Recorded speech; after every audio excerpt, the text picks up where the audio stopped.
What's up, weekend warriors, and welcome to the Week 17 finals edition of the pod. It is Christmas Eve. I'm in my office finishing up a few things before I go out on break.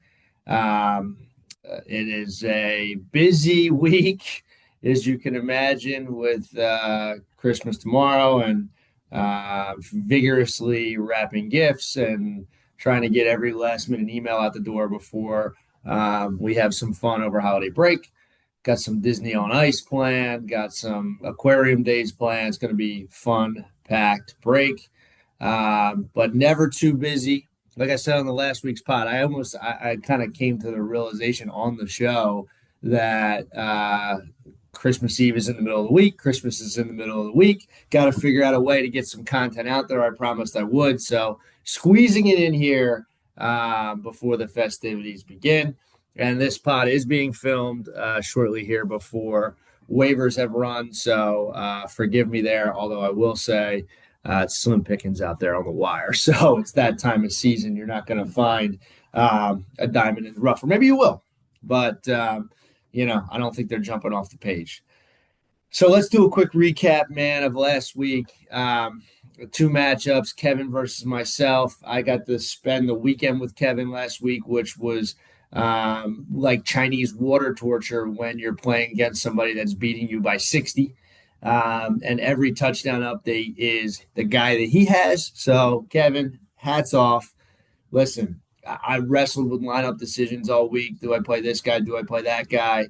At the end of the day, his team showed up, my team didn't. I traded Chase Brown to Kevin weeks ago. He had 3 touchdowns, dropped that on my head. But nonetheless, like it comes down to, I ride with my guys. Travion Henderson got 1 point, got knocked out of the Sunday night game. So even if it was close, I wasn't destined to be this year. And Kevin took me down, and he will be heading to the finals. The other matchup, totally different script. Otley and Brett. Brett jumps out to an enormous start. Really got to give Brett another hat tip here for starting Stafford over Lamar. Lamar gets injured. Stafford on a tough Thursday night matchup throws for 500 yards, gets out to a tremendous start versus Ott. And then at some point during the day on Sunday, Chris Olave's 10 touchdowns later and some other guys on Ott's team slowly crept back in and took the lead. And then it looked like Ott was going to win. And then Brett Sunday night, George Kittle was going off, little gimpy, wasn't able to come back in, and Brett loses by, I think it was a grand total of 3. I'll confirm right here now. Actually a little less than 3, 2.9. So congratulations to Ott. Me and Brett, the losers, were playing in the third place game, which means nothing. So Brett, don't feel a need to set a lineup. So 0-2 in my predictions. I thought myself and Brett were going to win. So not good, but that still brings me to, let's just double check this here, 46-31 on the year. The Thursday Night King, in Thursday Night King fashion, Rams plus 1.5. What am I saying? Rams plus 1.5. They lose by 1 point. I cover, and that is, let's count them. 1, 2. I lost that week. 2 out of 3, 3 out of 4, 4 out of 5, 5 out of 6, 5 out of 7, 6 out of 8, 7 out of 9, 8 out of my last 10, dating back to week 6 on Thursday night. You will get my Christmas night pick here shortly. And then my other pick was Detroit minus 6.5. Problem is, the whole world thought that was going to happen, and then that was the weirdest game ever where Jaylen Warren ran for 2 50-yard touchdowns, and Kenneth Gainwell was like Jerry Rice, whatever. Detroit doesn't have it. Bad bet. 1-1, 14-18 on the season for my picks. All right, week 17. We already gave kind of the summary of these two teams and their history on the season. What I will say is Otley will be going for his 4th championship. He's already set the bar at 3. So he'd have 2 more championships than anybody if he can win this matchup. He hasn't won since 2012, or as Brett put it, Otley hasn't won since the Bush administration. However, he's here, he's back, and he has a chance to put a 4th championship trophy on his shelf. On the other side, Kevin has a chance for his 3rd which would tie Otley for most all time. Another feat I don't think a lot of these folks in the league want to see. So Kevin looking to add to his mantle two storied franchises, two storied managers here duking it out in the finals. And it's kind of a tale of two teams. I'm going to take a T. Take a T. Let's give our picks. Thursday, there's three games. I am the Thursday night king. I cannot take the morning or the afternoon game on Christmas. I'm sticking with the Thursday night game. It might be the ugliest game in the history of the NFL. The Chiefs are starting a third string quarterback. Denver never covers when I take them. 12.5 with an over-under of 36.5. This is going to be ugly. My prediction, I can't, you got to block out the past. Denver hasn't been good to me, but guess what? Denver probably has so much pent up frustration against this Chiefs team. They're coming off a loss against Jacksonville, who blew their doors off. Chris Heidukin or something is playing for the Chiefs. Lay the number. Denver minus 12.5 on the road is probably going to go up. So take 12.5 now. That's my pick. I think Denver unleashes a Heidukin on Heidukin. The Godolphin University, I think, is who's playing for the Chiefs for anybody who watches the boys. Anyway, give me Denver. That's my Thursday night pick. It's ugly. You got to take it. Sometimes you eat oatmeal. Sometimes you eat bacon and eggs. I'm eating oatmeal. I'm taking the Broncos. All right. And then my other pick, I'm going to throw it out there. I'm going to take Sunday Night Football. I am certainly not the Sunday Night King, but I'm going to take Sunday Night Football over 51.5. It's Bears at 49ers. The Niners and Colts just combined for about 70. The Niners can't stop anybody. Caleb's got a little magic going on right now. Purdy's playing unbelievable. I think there's not going to be a lot of defense in San Francisco, warm weather that night. Two teams jockeying for a seeding and confirmation of playoff position here. I was leaning the Niners off the start in this game, but I like the over. I think both teams are going to score some points. All right, that brings me to the Otley and Kevin matchup, the moment everybody wants to get to here. Who's going to win this matchup? And we talked about the history of these two teams, but let's talk a little bit of here and now of these two teams. I think this matchup is tough to predict because it comes down to two things. Kevin has the team. I think he has the better team. I think he has guys with higher ceilings.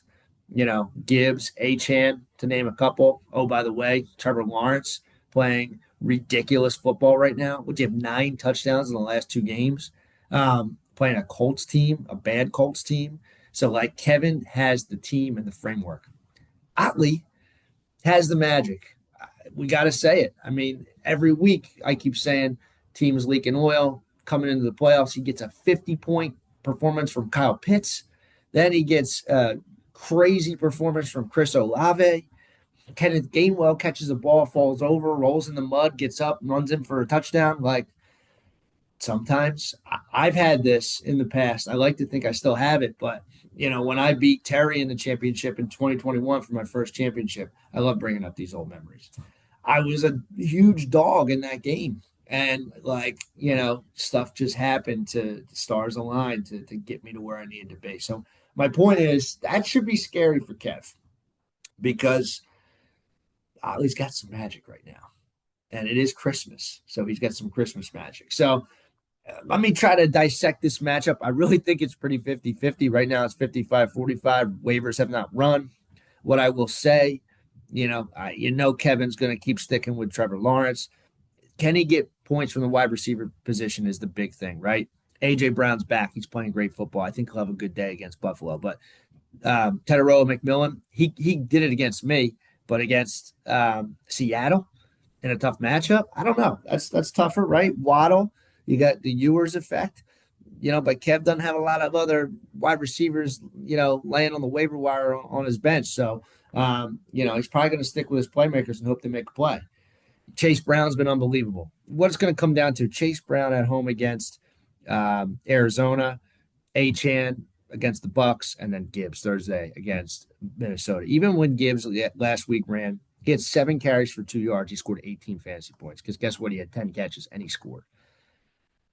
How does Otley win? Let's flip the script. Where's the magic going to come from? He's got a difficult decision off the bat with the whole Jacobs Wilson thing. I'm sure Ott would love Wilson to be out, or I'm sorry, Jacobs to be out, but I don't know, man. He keeps gutting it out. So what do you do there? You got to stick with your stud, I suppose, right? And then as of this minute, he's got Purdy in that high scoring game I just predicted over Hurts, which is a ballsy play. But you got to make those plays sometime as the underdog, right? And then can he get something? Can he get something from Kenny Gainwell? Can Gainwell continue his massive run? Ken Pitts on Monday night. Would it not be poetic if Kyle Pitts won this matchup for Otley on Monday night? The two tight end set, Bowers and Pitts. Otley is he's pulling all the strings. He's pulling all the strings. I have to be objective on this pod, and I do think that Kevin has the best team. I've said it a lot of times this year that he had the best team. I might have had the best team at one point. We've clearly said Brett's had the best team at certain points. I think my dad had the best team at one point in the season. But as of this minute, Achane, Gibbs, Chase Brown, and the way that Trevor Lawrence is playing, he'll figure out the wide receiver position. Kevin, I think, is destined for a championship. That being said, the man on the other side has some magic, and the man on the other side also loves it when I predict him to lose. So, Merry Christmas to you. I predict you to lose the championship to Kevin and for him to tie you all time with most championships in the Weekend Warriors Fantasy Football League. Guys, one of you will be getting a Venmo from Chris to celebrate your winnings, $40 from CT. You will also get to name his team, which is like awesome. It's like the most fun thing in the world. So good luck to you both. Merry Christmas, Happy Holidays, Happy New Year to everybody. And I wish you both luck in the Weekend Warriors finals. It's the 20th season, I think. Is that confirmed? I have to look that up.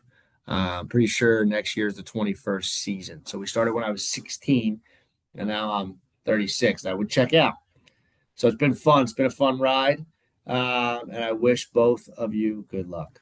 Cheers. Kamish out.